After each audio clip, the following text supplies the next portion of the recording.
바다는 표면상으로는 잔잔해 보이지만 그 아래에서는 해류가 대서양을 가로지르며 두 대륙이 결코 닿지 않으면서도 서로 다가가고 있습니다. 바로 이런 상황에서 그 놀라운 프로젝트에 관한 소식이 여러 나라의 신문 헤드라인을 장식하게 되었습니다. 포르투갈과 모로코를 잇는 해저 고속도로, 별도의 터널과 비상통로, 그리고 알가르브 도로망과 연결되는 구조였습니다. 발표된 비용은 8억 유로, 거의 47억 헤알에 달했습니다. 보도에 따르면 이 공사는 주로 포르투갈, 스페인, 모로코가 주최하는 월드컵 이전에 유럽과 아프리카 간의 통합을 강화할 것이라고 했습니다. 하지만 실제로 이 횡단은 어디에서 시작될까요? 그리고 이 정도 규모의 해저 터널이 비슷한 프로젝트에 비해 어떻게 이렇게 저렴할 수 있을까요? 앞으로 몇 분 동안 저희와 함께 해주세요. 유럽과 아프리카 사이의 최단 경로가 왜 더 어려운지, 물과 암석이 터널 굴착기를 어떻게 가둘 수 있는지 알아보세요. 그리고 물론 두 대륙을 잇는 연결이 실제로 실현되기 위해 무엇이 부족한지도 알아보겠습니다. 첫 번째 문제는 지도에서 드러납니다. 포르투갈 본토는 알가르브에서 끝이 납니다. 남쪽에는 대서양이 있지만 탕헤르 해안은 포르투갈 영토 바로 앞에 있지 않습니다. 유럽과 아프리카 사이 최단 거리는 더 멀리 있습니다. 스페인 남부와 모로코 북부가 지브롤터 해협을 이루는 곳입니다. 프로젝트와 연관된 일부 이미지들은 이러한 지리를 왜곡하고 있었습니다. 그 이미지들은 알가르브를 거의 탕헤르 바로 앞에 위치시키고 약 30km의 횡단을 보여주었습니다. 하지만 포르투갈과 모로코 사이의 직접 연결은 200km를 넘게 됩니다. 규모가 완전히 달라집니다. 단순히 해협만 건너는 것이 아니라 터널은 바다 밑을 따라 지나가게 됩니다. 상파울루와 campinas 사이를 왕복하는 거리와 비슷합니다. 게다가 두 나라의 육상 교통망과 연결되어야 하고 아직 잘 알려지지 않은 깊이, 해류, 그리고 지질 구조를 통과해야 합니다. 뉴스에서 제시된 지리는 사실 스페인과 모로코 사이의 통로에 해당합니다. 그리고 위치가 수백 킬로미터나 잘못되어 있었다면 또 다른 의문이 제기됩니다. 8억 유로가 이런 규모의 공사에 충분할까요? 사실 발표된 예산은 의아함을 자아냅니다. 덴마크와 독일 사이에 건설되는 페마른벨트 터널은 18km 길이로 기준 예산이 약 78억 유로에 달합니다. 다시 말해 포르투갈과 모로코를 잇는 것으로 추정되는 연결은 길이가 10배 이상 길지만 비용은 그 금액의 10분의 1 정도에 불과하다는 뜻입니다. 물론 터널의 가격을 단순한 비례 계산으로 계산할 수는 없습니다. 지형, 건설 방법, 깊이, 그리고 시설들이 모두 다릅니다. 이런 규모의 국제적인 건설은 방대한 문서 기록, 양자 협정, 타당성 조사, 노선도, 허가서, 일정표, 자금 조달원, 그리고 책임 기업들의 이름을 남겨야 합니다. 이런 것들 중 어느 것도 포르투갈이나 모로코 정부의 공식 자료에서는 찾아볼 수 없었습니다. 그 이유는 간단합니다. 포르투갈 인프라부는 해당 정보에 근거가 없다고 밝혔습니다.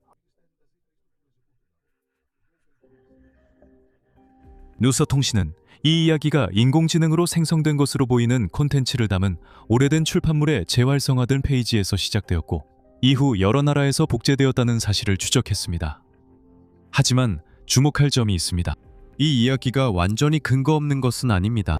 하지만 동쪽 지브롤터 해협에서는 스페인과 모로코가 수십 년 동안 유럽과 아프리카를 잇는 지하 연결을 연구해왔습니다. 차이점은 실제 프로젝트가 여전히 근본적인 질문에 답하려고 한다는 것입니다. 정말로 건설이 가능할까요? 2026년 7월까지 스페인과 모로코 사이에는 어떤 터널도 건설 중이지 않았습니다. 그 프로젝트는 여전히 기술 연구와 지질 조사 단계에 머물러 있었습니다. 향후 어떤 건설도 양국 간의 새로운 양자 협정에 달려 있습니다. 기계를 선택하기도 전에 첫 번째 어려움이 나타난다는 점을 강조할 필요가 있습니다. 대륙 사이의 가장 짧은 거리가 반드시 최상의 경로를 제공하는 것은 아닙니다. 가장 좁은 부분에서 지브롤터 해협은 약 15km에 불과합니다. 이 구간 근처의 동쪽 지역에서는 해저가 거의 900m 깊이에 이를 수 있습니다. 하지만 서쪽, 카마리날 문턱에서는 깊이가 약 300m 정도입니다. 그 경로는 덜 깊지만 더 길어집니다. 깊이를 줄이기 위해 이동 거리를 늘려야 할 것입니다. 그리고 그 300m는 바닷물 깊이만 뜻할 뿐입니다. 터널은 여전히 해저 아래를 지나가야 하며 침투를 제한하고 굴착을 안정화할 수 있는 덮개로 보호되어야 합니다. 철도는 도로보다 경사도가 낮기 때문에 터널 입구는 해안에서 멀리 떨어져 있어야 하며 이로 인해 갱도로 이어지는 접근로가 길어집니다. 해협 아래의 지반은 균일한 덩어리를 이루고 있지 않습니다. 이 지역에는 플래슈라고 알려진 퇴적층이 있는데 이는 일종의 지질학적 층상 구조로 점토질 물질, 단단한 층, 균열이 있는 구역, 그리고 덜 다져진 퇴적물이 섞여 있습니다. 또한 퇴적물로 채워진 고수로들도 존재합니다. 이러한 구역을 통과할 때 팀은 굴착의 매개 변수, 예를 들어 진행 속도, 지지대, 그리고 선택된 터널 굴착기에 따라 절단면에 가해지는 압력 등을 조정해야 했습니다. 또 다른 위험은 수렴 현상입니다. 큰 압력 아래에서 안반이 안쪽으로 변형될 수 있습니다. 간단히 말해 지반이 터널을 닫기 시작하는 것입니다. 그러니 상상해보세요. 거대한 터널 굴착기가 포털에서 수십 킬로미터 떨어진 곳, 해수면 아래 수백 미터 깊이에 멈춰서 있는 상황을 물이 이 상황을 더욱 위험하게 만듭니다. 단층, 전리, 그리고 투과성 지층이 바다와 굴착 전면 사이에 연결 통로를 만들 수 있습니다. 최악의 경우 터널 굴착기가 파쇄대에 진입해 변형이 쉬운 물질을 만나 속도를 잃고 누수가 발생할 수 있습니다. 시추 조사를 통해 전방 지반을 조사해야 합니다. 위험 지역에서는 시멘트 그라우팅을 통해 빈 공간을 메우고 물의 유입을 줄일 수 있습니다. 라이닝은 외부 압력을 견디고 밀봉을 잃지 않으면서 발생할 수 있는 변형과 지각 운동을 수용해야 합니다. 하지만 터널 굴착기를 선택하기 전에 엔지니어들은 한 가지 질문에 답해야 했습니다. 기계가 침수되거나 압착되거나 해협 아래에 갇히지 않고 전진할 수 있는 지반 구간이 존재하는가? 실제로 스페인과 모로코 사이의 이 프로젝트 건설은 본격적인 터널이 뚫리기 훨씬 이전에 시작될 것입니다. 2020년 말과 2025년에 카마리날 해저 문턱의 해저를 조사하기 위해 해양 탐사 작업이 의뢰되었습니다. 이 프로그램은 15일간의 조사, 약 55만 3천 유로의 예산, 그리고 이후 데이터 처리를 계획하고 있었습니다. 이 조사는 연구의 일부만을 보여줍니다. 이 프로그램은 6개의 작업 그룹을 모으고 있으며 그중 5개는 해양조사와 관련되어 있습니다. 또한 데이터를 조직하고 통합하기 위한 시스템도 포함하고 있습니다. 에코사운더는 최소 5m 해상도로 해저 지형을 측정할 것입니다. 음향 프로파일러는 해저 아래의 얕은 층을 밝혀내려고 시도할 것이며 동시에 퇴적물과 암석 샘플도 채취될 것입니다. 연구자들은 단순히 경로만 조사하지 않을 것입니다. 조사는 축의 양쪽 최대 3km까지 평행 프로필과 해당 지역의 횡단 프로필을 포함할 것입니다. 이 데이터들은 단층과 불안정한 지층을 식별하는 데 사용되는 3차원 지질 모델에 입력될 것입니다. 여기까지 몇 가지 점은 분명합니다. 역사적으로 연구된 기준화는 철도 방식입니다. 해협을 가로질러 양국 모두에서 접근로에 의존하게 됩니다. 결과가 유망한 회량으로 나타난다면 다음 단계는 탐사 갱도를 여는 것이 될 수 있습니다. 이 통로를 통해 지반을 직접 관찰하고 침투수 유입을 측정하며 변형을 모니터링하고 주 터널을 건설하기 전에 지반 보강 방법을 시험할 수 있습니다. 이를 실행할 허가가 없습니다.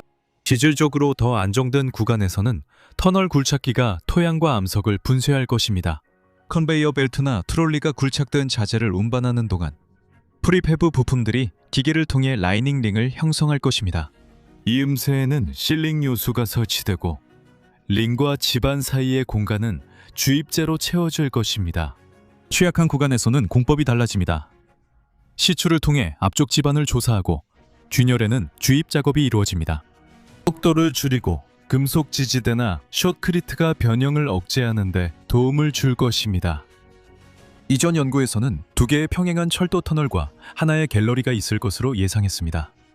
이들은 폐쇄형 주입 터널, 즉 가설에 따른 터널이 될 것입니다. 먼저 철도 터널 1개와 보조 갤러리를 건설하고 수요에 따라 두 번째 터널을 추가하는 방안이 고려되었습니다. 하지만 이 구성은 단지 역사적인 참고일 뿐이며 실행 방안으로 승인된 것은 아닙니다. 차량들은 유로터널에서처럼 특수 열차에 실릴 수 있습니다. 터미널에는 야드, 세관, 출입국 관리, 보안, 철도 연결 등이 모이게 됩니다. 굴착이 끝난 후에는 철로와 전철화, 신호, 통신, 환기, 배수, 펌핑, 화재 감지, 운영 제어 시스템이 설치될 것입니다. 따라서 경로를 찾는 것은 도전의 절반에 불과했습니다. 나머지 절반은 수십 킬로미터에 달하는 터널을 바다 아래에서 운행할 수 있는 국제 철도로 바꾸는 것이었습니다. 이미 건설되거나 진행 중인 공사들은 이 대규모 프로젝트의 난이도 판단에 도움이 됩니다. 덴마크와 독일 사이의 페마른벨트는 물류 규모를 보여줍니다. 18km는 육지에서 제작된 89개의 콘크리트 요소로 구성되며 이들은 바다를 통해 운반되어 해저의 도랑에 배치됩니다. 각 표준 요소는 217m로 축구장 2개보다 길며 무게는 약 73,500톤으로 에펠탑 철골 구조물의 10배에 달합니다. 프리페브 요소를 사용하더라도 이 프로젝트에는 자체 공장, 작업 방만, 특수 선박, 그리고 수년간의 준비가 필요합니다. 2026년까지 2개의 요소가 설치되어 총 500m가 조금 넘는 길이가 완성되었으며 이는 계획된 전체 길이의 3%도 되지 않습니다. 지브롤터 터널은 해저 아래를 굴착해야 하므로 또 다른 기술이 필요합니다. 그럼에도 불구하고 피르멘 벨트는 필요한 산업적 노력을 보여줍니다. 유로 터널은 이런 연결의 운영 방식을 보여줍니다. 자동차, 버스, 트럭은 터널 내부를 직접 주행하지 않고 프랑스와 영국 사이를 오가는 특별 열차에 실려 이동합니다. 이 시스템은 2개의 철도 터널과 유지 보수를 위한 중앙 서비스 갤러리로 구성되어 있습니다.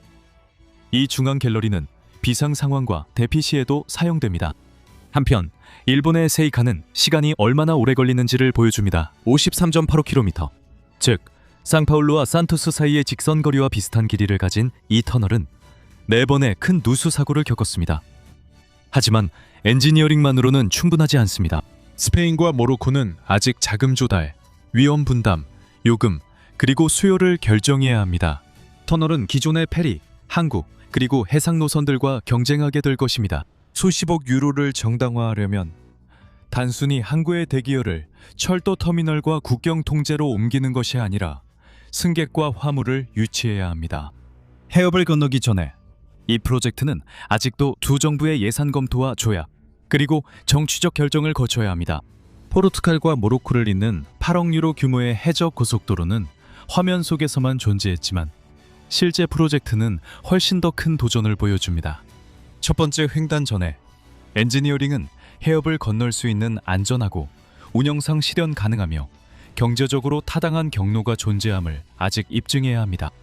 여기까지 시청해 주셔서 감사합니다. 아직은 추측이지만 여러분은 이 아이디어를 어떻게 생각하시나요? 아프리카와 유럽을 가로지르는 해저 터널이 정말로 실현 가능할까요? 포르투갈과 모로코를 통해서요? 여러분의 의견을 댓글로 남겨주세요. 모두 읽어볼게요. 저는 여기서 인사드리겠습니다. 따뜻한 인사와 함께 다음 영상에서 뵙겠습니다.